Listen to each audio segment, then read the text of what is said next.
তিন নাম্বার হায়াতে বরকত হবে, সুবহানাল্লাহ। বরকত হবে দানের বিনিময়। 4 নাম্বার 10 গুণ বাড়িয়ে দেন, 10 থেকে 70 গুণ পরিমাণ তার রিজিকে বরকত হবে। আমিন সুবহানাল্লাহ। 10 থেকে 70 গুণ পর্যন্ত রুজিতে বরকত। খেয়াল রাখবেন। হে বাবা, 5 নাম্বার জাহান্নাম তার জন্য হারাম করে দেওয়া হবে। সুবহানাল্লাহ সুবহানাল্লাহ। 6 নাম্বার আল্লাহ পাক তাকে বন্ধু বানিয়ে নেবেন। সুবহানাল্লাহ। 7 নাম্বার গুনাহ মাফ হয়ে যাবে। সুবহানাল্লাহ। 8 নাম্বার জান্নাতের ভিতরে তার জন্য ঘর তৈরি হবে, আর ওই ঘর আল্লাহর নিয়ামত দিয়ে সাজানো হবে।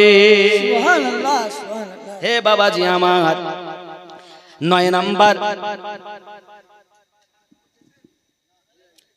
বলা হয়েছে সাদকায়ে জারিয়া, যেটা 9 নাম্বার বলেছিলাম 3 ধরনের আছে। নেক সন্তান রেখে যাওয়া, মসজিদ বানানো, কুয়া বানানো বা কিতাব লেখা। সাদকায়ে জারিয়া, মানুষ মারা গেলে সব আমল বন্ধ।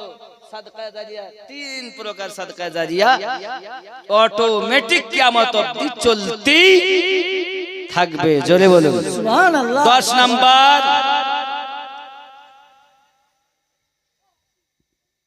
তার সম্মান ইজ্জত আল্লাহ পাক আরো বৃদ্ধি করে দেন। সুবহানাল্লাহ। আরো জোরে বলুন সুবহানাল্লাহ। ধন সম্পদ আল্লাহ পাক বেশি করে দেন। 11 নাম্বার কাল হাসরের মাঠে কিয়ামতের দিনে যখন সূর্যের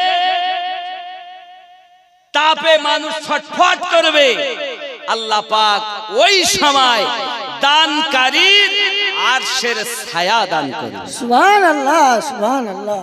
এই এক